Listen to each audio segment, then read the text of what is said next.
God honors those who honor him. 1 Samuel 2:30.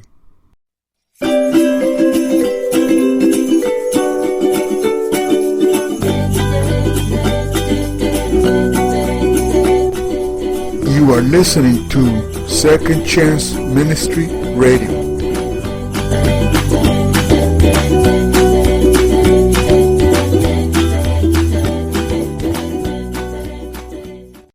Five. The first cut is the deepest.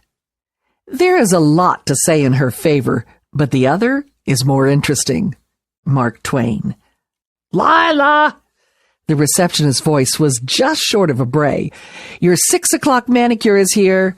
Shh! Lila shot the woman a look of aggravation. You'll wake Sam. She watched as the man, now sprawled across her barber's chair, twitched in restless slumber, his dark lashes feathering across his rugged cheeks, his massive shoulders more than filling the chair. It happened every week. Judge Sam Nazar would show up for a shave and a trim, and within minutes his chin would fall to his muscular chest, his eyelids would droop, and a gentle snore would come rumbling from Lila's corner of the salon. Sometimes he even talked in his sleep, sharing the latest courtroom intrigue in a low murmur only Lila heard and never shared. The other stylists found it amusing. Slumbering Sam, they called him, when he was fast asleep and out of earshot. Wide awake, seated behind the bench in his flowing black robe, Judge Sam was a formidable sight. Only a fool would poke fun at such a giant in the Dallas judicial community. One of the youngest on the bench, Sam had a hard-earned reputation and a hard-driving style. Hadn't he tossed drug dealers behind prison walls for life without parole? Didn't he routinely send greenhorn attorneys running from his courtroom, their tails tucked between their trousered legs, afraid of disbarment or worse? And the death penalty? An easy call for Judge Sam. He'd sentenced dozens of men to their deaths without blinking an eye or shedding a tear, if his countenance could be trusted. The legends that swirled around Sam Nazar were legion, though how accurate the stories were, well, that was anybody's guess. Like that rumor about his wife burning to death in a tragic fire soon after their wedding. Somewhere in West Texas, people said, though nobody had newspaper clippings to prove it. Or the old yarn that he'd chased off a dozen gang members with a bone. A bone? Folks were crazy. Then there was the tale about Sam killing a runaway lion at the Dallas Zoo. Witnesses said he didn't even have a gun, just wrestled the lion to the ground and broke the animal's jaw. One look at his hands, twice the size of most men's, and Lila believed that one. Judge Sam was the law, and everybody in the Metroplex knew it. Judge Sam was also in love with her, and nobody even suspected it. Me? Lila? Not a society type in sequins and furs, a stylist at a downtown salon. A nice place, sure, but she'd hoped for better someday. When Sam strolled into her life, she thought she'd found her ticket to riches and comfort. Even if he did talk about his God more than she liked, his tailored suits and designer ties told her there was gold underneath his high and mighty exterior. But he didn't give her money or gifts. He only gave her his love. At least, that's what he called it. She'd heard the word before plenty of times, and it usually meant something else altogether. He didn't offer her his name or promise they'd have a future together. He only offered his head in her capable hands every Thursday, and his arms wrapped around her slim waist every Saturday night. Lila, your next appointment is here. Ignoring the insistent voice of the receptionist blaring over the salon speakers, Lila slid a styling comb through Sam's hair and cast an admiring professional gaze on the natural body and dark, generous waves beneath her fingers. He wore his hair longer than any judge in Texas and didn't care who complained about it. Instead, he'd fix his piercing black eyes on hers and issue an order. Comb it any way you fancy, but take no more than 1/8 of an inch off the ends. Hear me, gal? She looked down at him now, her scissors flashing in the artificial light of the cutting edge, and sleeked a damp clump of hair flat between her fingers, sliding the sharp blade along the edge. Snip. 1/8 inch fell to the black and white vinyl squares beneath her feet. Snip. Another cascade of wet ends drifted to the floor.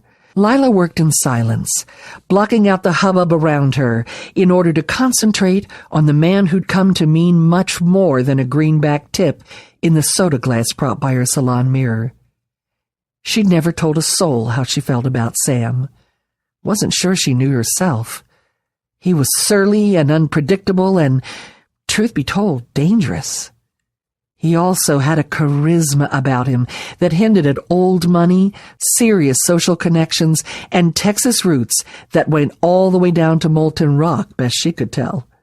Of this, she was certain. If she'd met Sam a few years earlier, he might have kept her from chasing after all the wrong sort of men, the kind Sam threw behind bars every chance he got.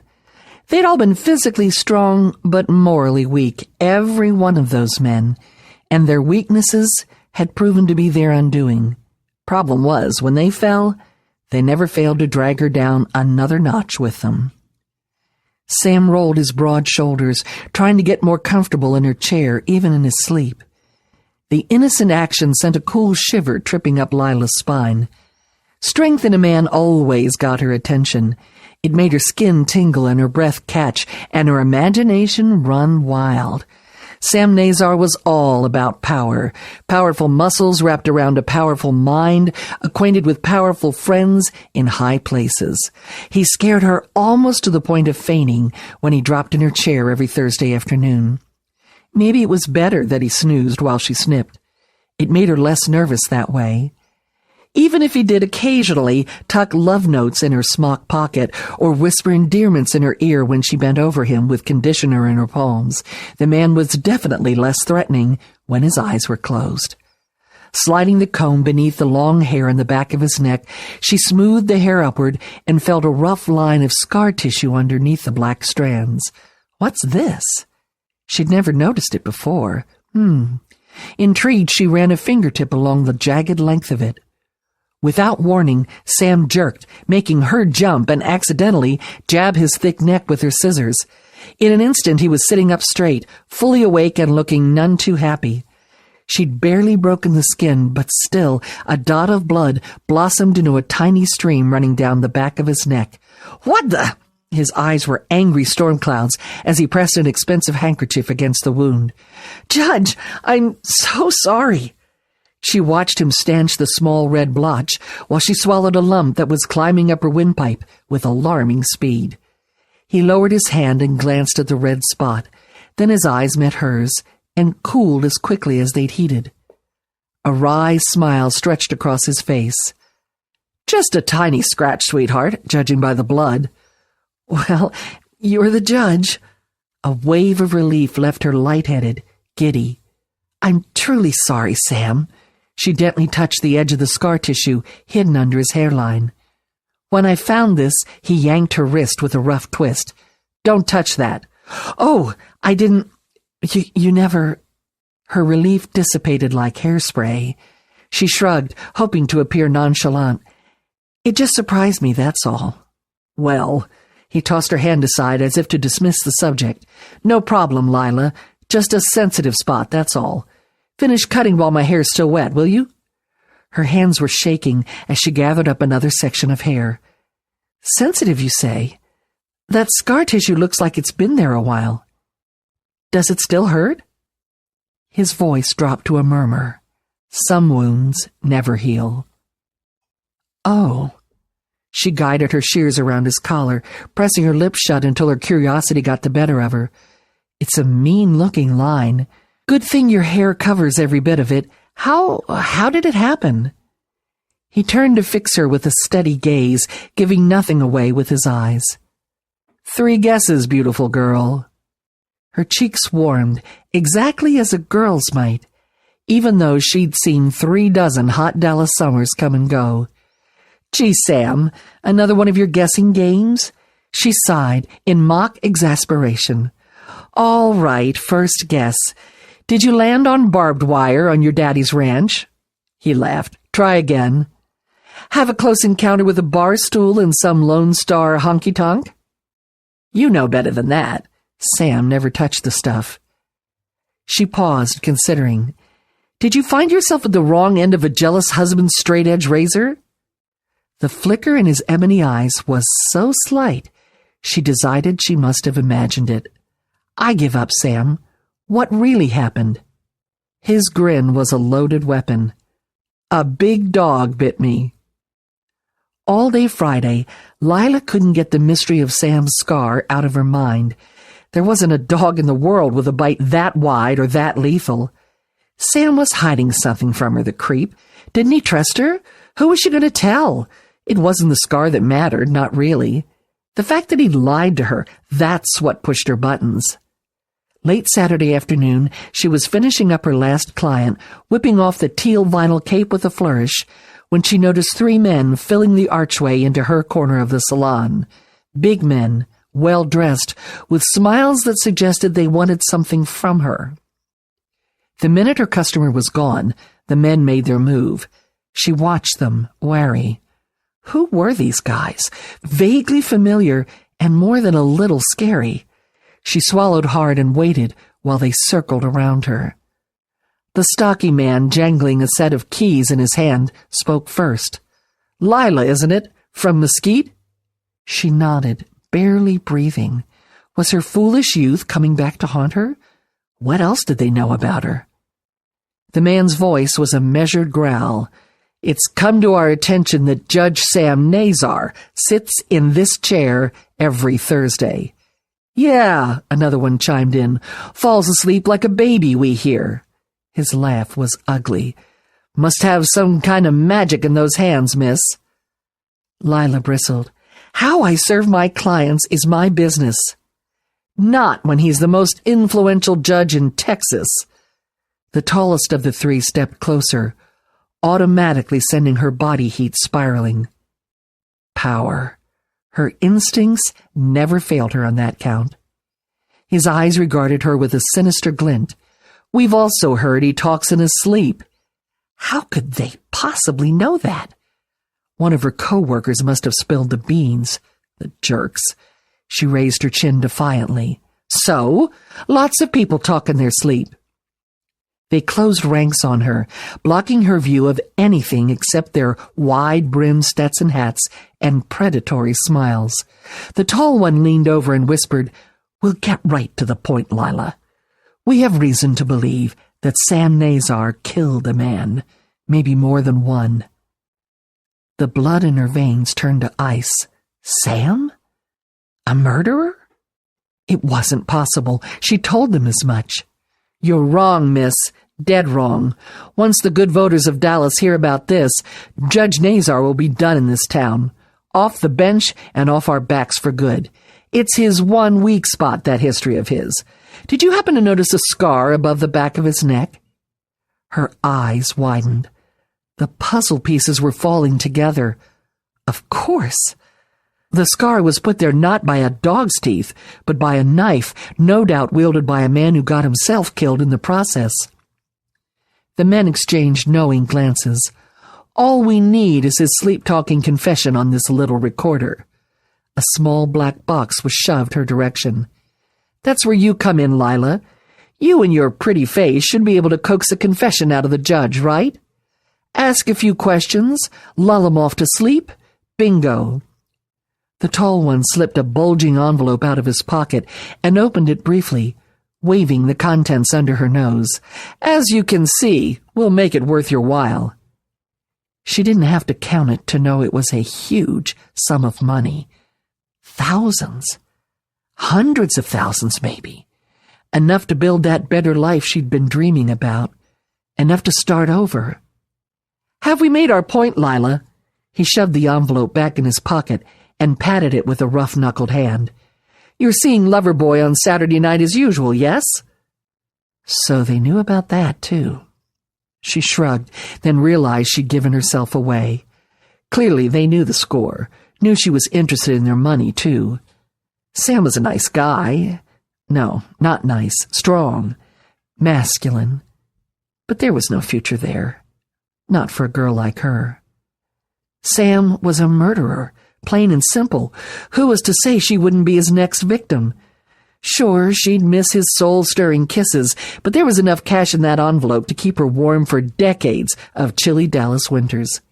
Besides, all his talk about God got on her nerves, and she was growing weary of changing the subject. The truth was, the opportunity of a lifetime had just marched through the doors of the cutting edge, and she wasn't about to throw it away. An image flashed across her mind and disappeared just as quickly. An image of Sam waking up not in her lap, but in prison, shackled, ridiculed, stripped of his power, the big man cut down to size by her. Sorry, Sam. Lila took a deep breath and shoved her shaking hands into her smock pockets. I'm listening. Tell me what you want me to do. A truly bad girl hair day, Delilah. A woman like Delilah is the last person a devoted mother would choose for her only begotten man-child. But if Samson had fallen in love with a nice girl from home, there would have been no story. And my, was there ever a story. The woman gave birth to a boy and named him Samson. He grew, and the Lord blessed him, and the Spirit of the Lord began to stir him. Judges 13:24 and 25. He would be Samson, a man in no way like the godly Joseph of chapters past, despite Samson's auspicious beginning. A Scottish scholar of the 20th century found Samson more like Rob Roy and Robert Burns than he is like the mighty prophets and leaders of Israel. Rob Roy? Aye, I cannot but hear the skirl of bagpipes when I clap me eyes on his tartan suave thighs. Well, maybe not. Surely such attire would have been an affront to Samson's Nazirite vows, outlined in the 6th chapter of Numbers, which included no fruit of the vine, not even raisins, no contact with dead bodies, and definitely no haircuts. For a guy who was supposed to avoid dead bodies, Samson surely created a ton of them. The Scotsman called Samson a frolicsome giant. Giant, yes. Jolly and green, no. Samson's larger-than-life exploits in Judges 14 and 15 depict a rather mean-spirited biblical Paul Bunyan, who wielded his vastly superior strength like an axe on the necks of the Philistines. His enemies had good reason to fear Samson, of whom the banner headline in the Timnah Times might have proclaimed, He-Man tears apart lion with bare hands. A feat, by the way, which he managed to do on the way to his own wedding feast. I am Samson, hear me roar. His stunts were legendary. When his bride, a foreigner, was given away to his best man instead, Samson tied the tails of 300 foxes together in pairs, attached a flaming torch to each set of tails, and sent them running into his enemies' grain fields, destroying everything in their path. Think of the special effects it would take to create that panorama for the silver screen. The Philistines retaliated by burning Samson's wife and father-in-law to death. Not as flashy as the Fox fiasco, but much more personal. Samson eventually took revenge by striking down 1,000 men with the jawbone of a single donkey, a move that was flashy and personal. No question, the entire book of Judges should carry a warning sticker. For mature audiences only. The murder and mayhem quotient, already high at that point in the story, got worse. Samson found his way to a prostitute's bed in Gaza while his enemies slept at the city gate, waiting to kill him in the morning. Our hero outsmarted them by jumping up in the middle of the night, lifting that very gate onto his broad shoulders, and carrying it to the top of a hill nearly 40 miles away. Clearly, even a night of passion couldn't deplete the superhuman resources of this Herculean man. Arnold, Sly, and Jean-Claude at their bench-pressing best wouldn't stand a chance against this muscle-bound brute, though Samson needed someone to cut him down to size. It took a woman to accomplish the task, a woman named Delilah. Sometime later, he fell in love with a woman in the valley of Sorek whose name was Delilah. Judges 16:4. In Hebrew, Delilah is variously translated as languishing or weak. In Arabic, Delilah means flirt or a coquettish woman. By any definition, this Valley Girl's charms worked on poor, besotted Samson, who not only trusted her, but loved her. We are never told that she loved him in return, yet it's clear that he cared deeply for her. She was not a one-night stand like the woman in Gaza, or an abandoned wife like the woman in Timnah. He fell in love with the woman, period. The other two women are not named in Scripture, but this mysterious woman of whom we know so little, no past, no nationality, no family, had a name, and a delectable one at that. We know very few facts about Delilah, but the things we do know raise more questions than they answer. She lived in the valley of Sorek, between Israelite and Philistine lands, which tells us where her home was located, but not where her allegiance dwelled. Was she Philistine or Israelite? The scholars can't agree on that one.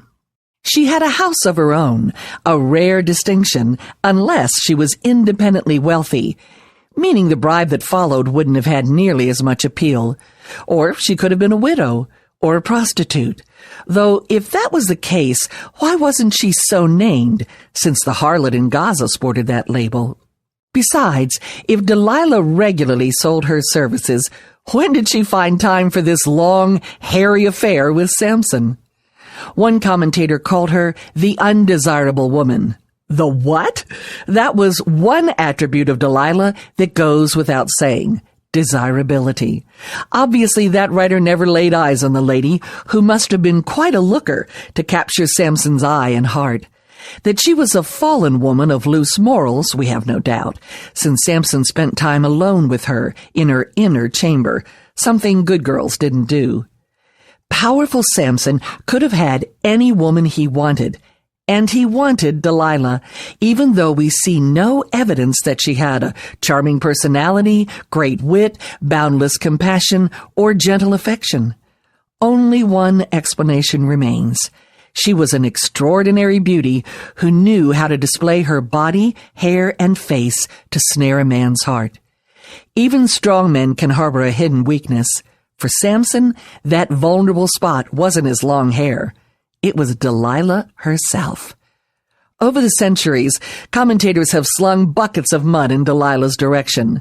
Though referred to merely as a woman in the Scripture, she's since been labeled a harlot, a heartless seducer, a temptress, dark and sinister, a temple prostitute, and one of the lowest, meanest women of the Bible, the female Judas of the Old Testament. The way I see it, the operative word for Delilah might be pawn. The rulers of the Philistines went to her and said, Judges 16:5. This snippet of the story reveals an important fact. Betraying Samson wasn't Delilah's idea. Yes, she bought into it, literally, as we'll see in a moment, but conventional wisdom says follow the money.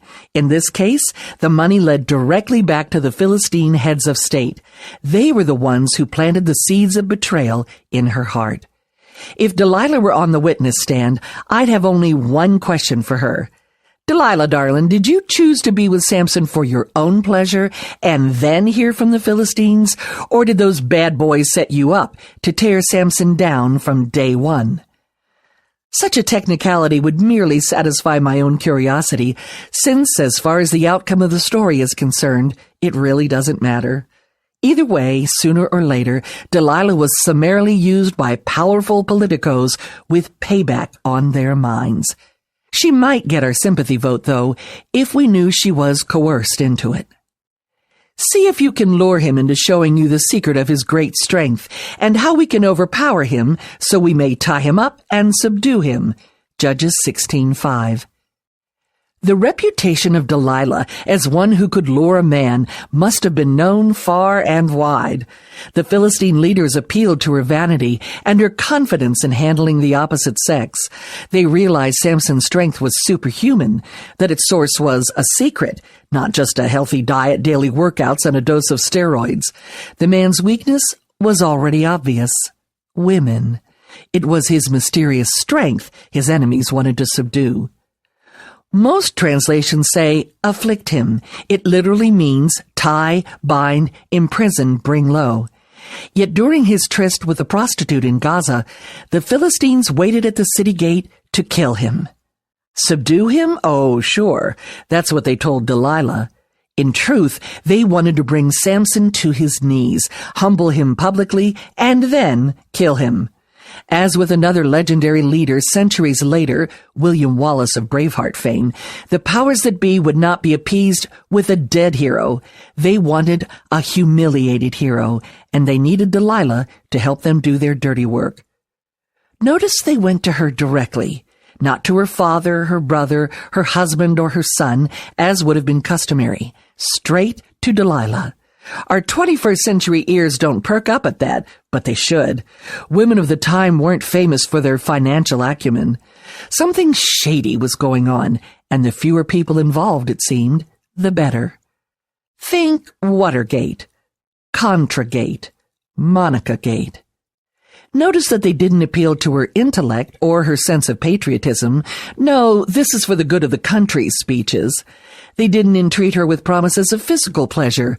No, give us your lover and we'll find a man 10 times his equal. They didn't aim for her tender woman's heart either. No, if he really loved you, he'd marry you, innuendos. They trained their oil lamps on her own weakness, greed, and took careful aim with a loaded coin. Each one of us will give you 1,100 shekels of silver, Judges 16:5.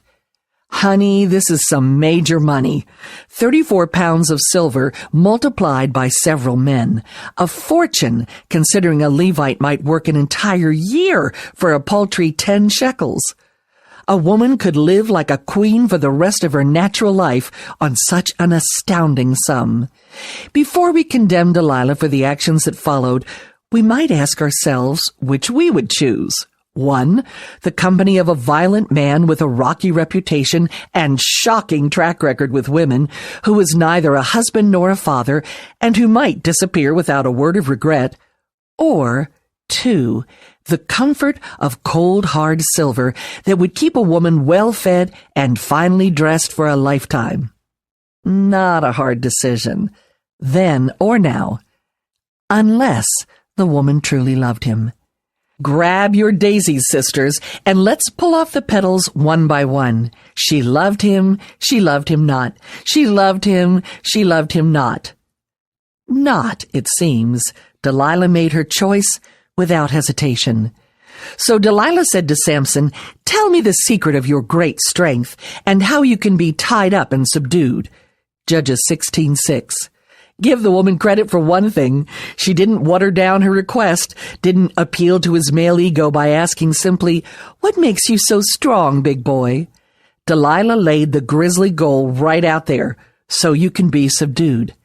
At times like this, I long for an adverb or two. Did she say it coquettishly, or brazenly, or teasingly? With a playful wink? With a kittenish pout? The Lord knows, but we do not. I vote for the playful wink. After all, Delilah knew Samson well. Exceedingly well. He'd played riddles and verbal games his whole life. In fact, it was a riddle that led to his first wife's death.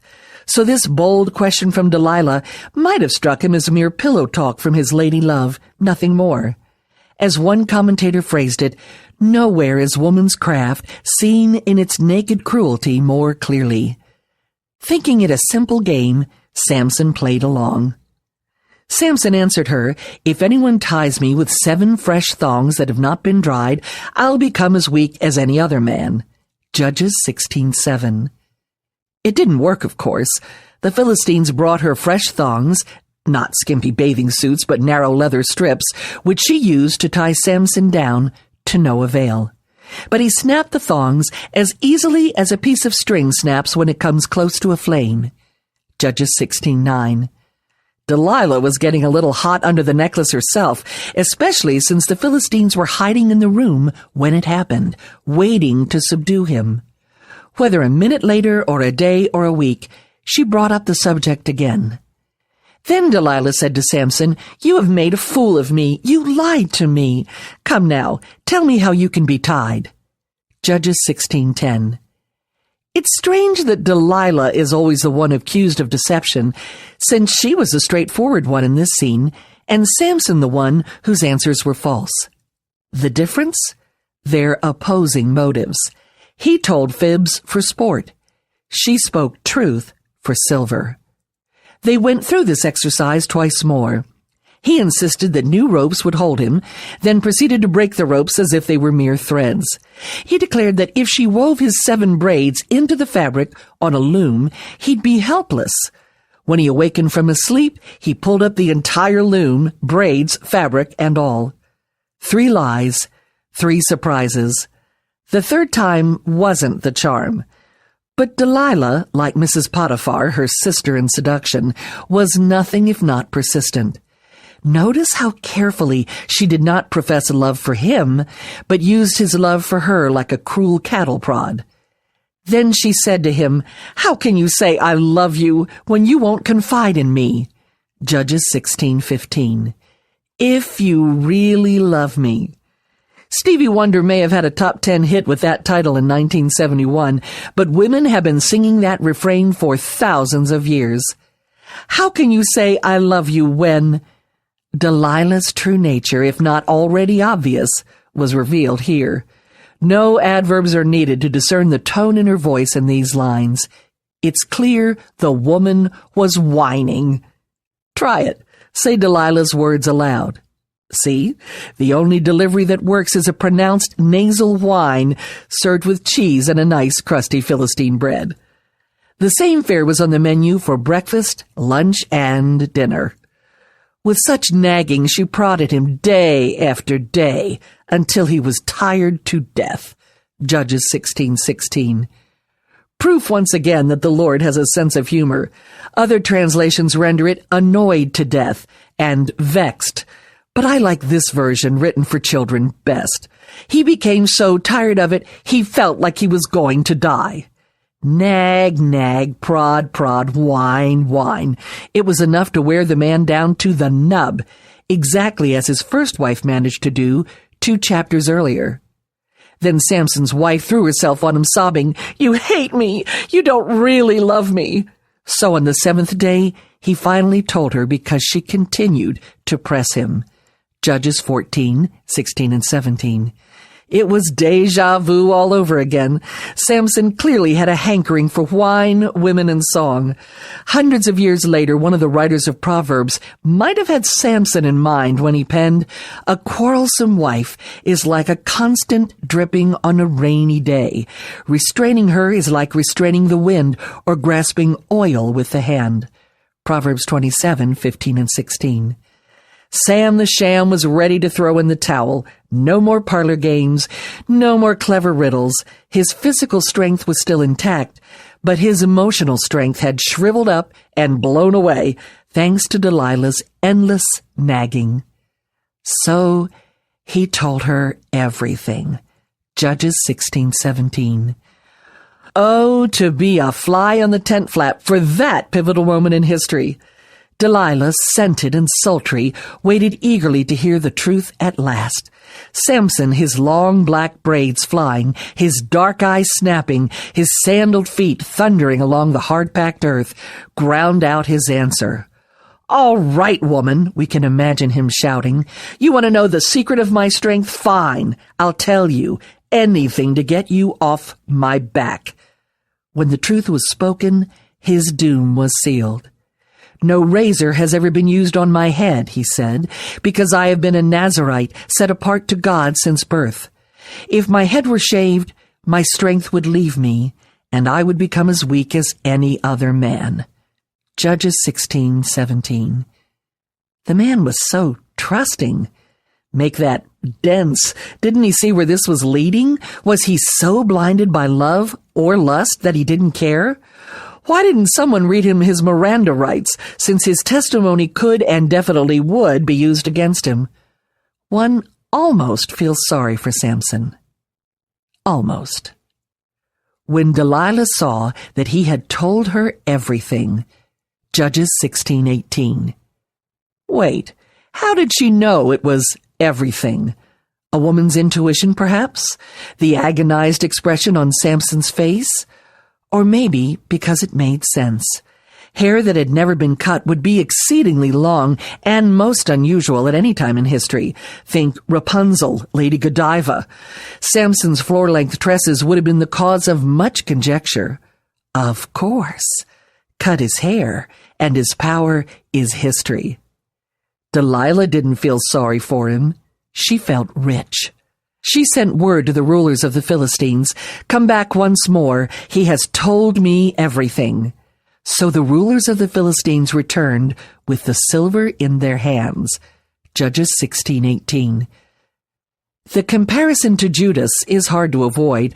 Not 30 pieces of silver for Delilah, though, thousands of shekels. Still, it's not the amount that counts when it comes to sin, treachery, and deceit. Delilah was a bad girl at any price. She put no value at all on Samson's love, life, or loyalty to her. The truth is, the silver didn't represent Samson's price. It was her price. She was the one who was bought and sold. Her pride, her name, her reputation, however soiled they may already have been, were now shamed for eternity. We might not trust a girl named Delilah, but Samson did, resting his head on her lap, the picture of submission. Or stupidity, after a line of questioning like hers. Having put him to sleep on her lap, Judges 16:19. My first thought was a sleeping potion, some nefarious drug of the time that would have rendered him unconscious. But the Hebrew word means she literally lulled him to sleep, no doubt using every wile of womanhood. Her soothing, hypnotic voice whispered words of comfort and ease. Her gentle fingers drew circles on Samson's scalp in an ever-widening pattern until his eyes drooped to half-mast, then closed completely. At our house, this is known as mama magic. I practiced it on our children when they were tiny babies fighting sleep. After every other base was covered, clean diaper, full tummy, warm blankie, it was time for my secret weapon, making circles on their downy heads. Round and round I went to the tune of "Hush, little baby, don't say a word." Indeed, I didn't have to say diddly squat. My soft voice and sleepy circles took care of everything. Here, though, we have an adult man and woman who were sexually intimate. So, undoubtedly, Delilah had more devious ways to be sure her man was thoroughly exhausted. Whatever her methods, they seemed most effective, sending Samson off to lullaby land with his head on her knees and his life in her hands. She called a man to shave off the 7 braids of his hair, and so began to subdue him. And his strength left him. Judges 16:19. Why did she call a man to do the dirty work? Because she didn't dare risk moving this giant of a man from her lap while she reached for the scissors? Because at the last minute she couldn't bring herself to do it, knowing that she was not only ending his life, but their relationship as well? It sure enough wasn't because her cosmetology license had expired. My guess is that if Samson awoke mid-snip, Delilah didn't want to be the one caught cutting off his source of power. She did call out a warning of sorts, but it was more likely her cue to the Philistines. "He's out like a light. Make your move." Samson awakened thinking the occasion would be like the last 3, that he would shake off the ties that bound him and raise his arms in victory once more. But he did not know that the Lord had left him. Judges 16:20. He found out soon enough. We won't dwell on the gouged-out eyes and the bronze shackles and the prison sentence that followed. Suffice it to say that Samson learned the hardest lesson of all about the consequences of sin: separation from God. At this point in the story, Delilah disappears from Scripture, slinking off to an ignominious end, we assume, resurfacing through the ages in paintings by Rubens and Moreau, in the writing of Milton, and even as the title of Tom Jones' 1968 hit record about a cheating woman named, what else? Delilah. She's a legend, a household word, a one-name wonder about whom history and the Bible reveal nothing more. As Victor Mature said of Hedy Lamarr in Cecil B. DeMille's 1949 classic, Samson and Delilah, The name Delilah will be an everlasting curse on the lips of men. Good exit line, mister. Samson, however, made one more earth-shaking appearance when his enemies gathered to celebrate their triumph over him.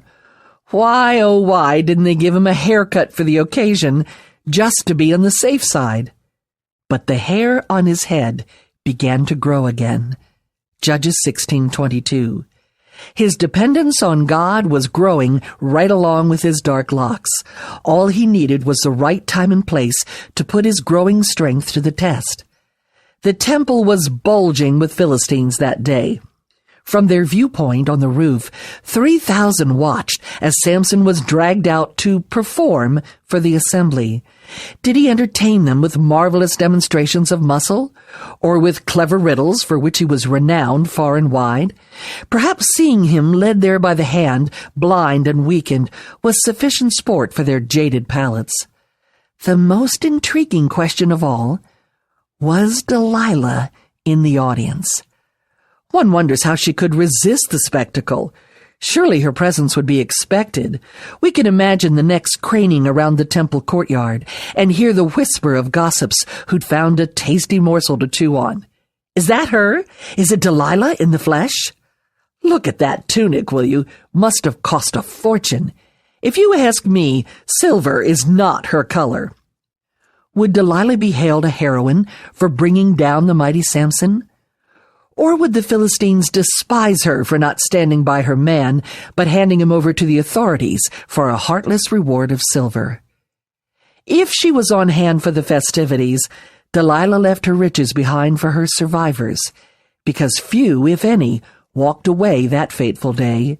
Samson managed to save his reputation, if not himself, when he called on God for one last show of strength and pulled down the pillars of the crowded temple around him, killing many more when he died than while he lived.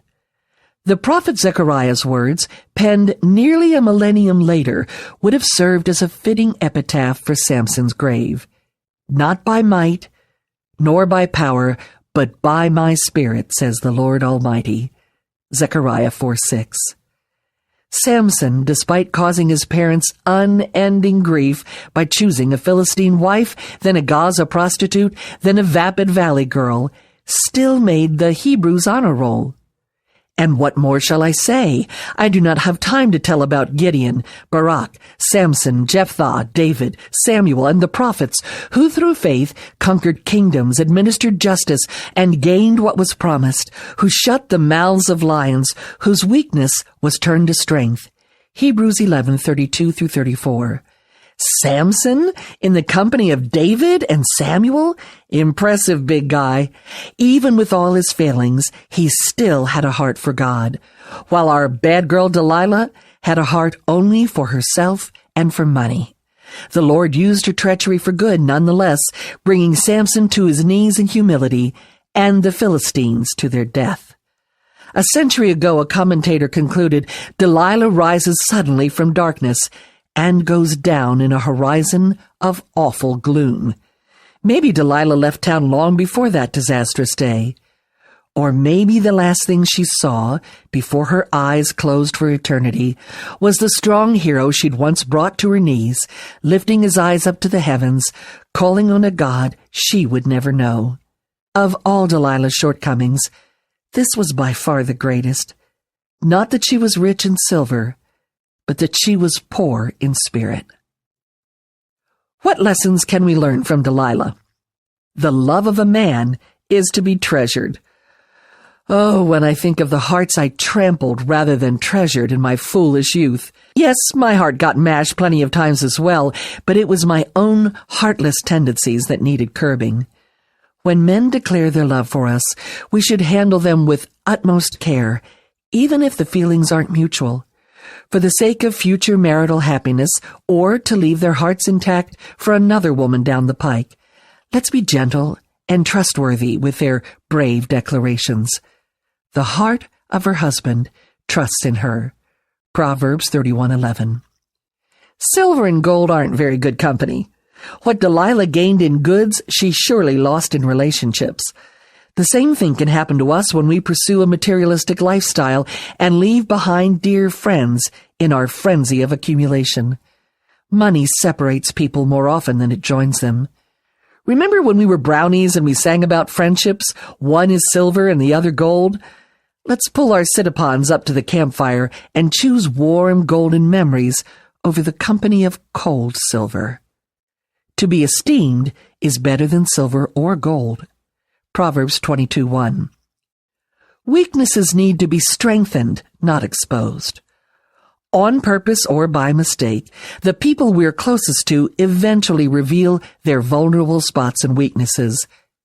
We need to fight the urge to use that knowledge against them as a weapon for public embarrassment, even in jest. Does that person have an unusual mannerism, a phobia, a quirky private habit, a deep-seated concern? Zip those lips, girls. Keeping someone else's limitation a secret between the two of you will knit you closer together. In the workplace, it's a step toward friendship and respect. In marriage, it's a tool for intimacy.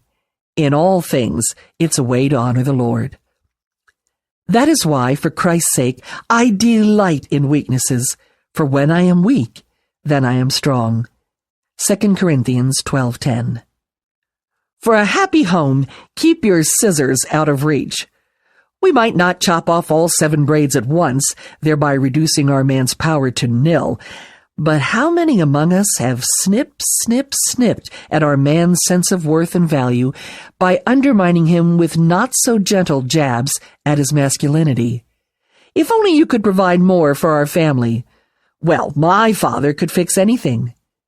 Is that the best you can do? Ouch! Stabbed my own self with the scissors. The world cuts our men down enough. Even as we enjoy it when they build us up, so should we be ready with emotional bricks and mortar for their edification. The wise woman builds her house, but with her own hands, the foolish one tears hers down. Proverbs 14:1.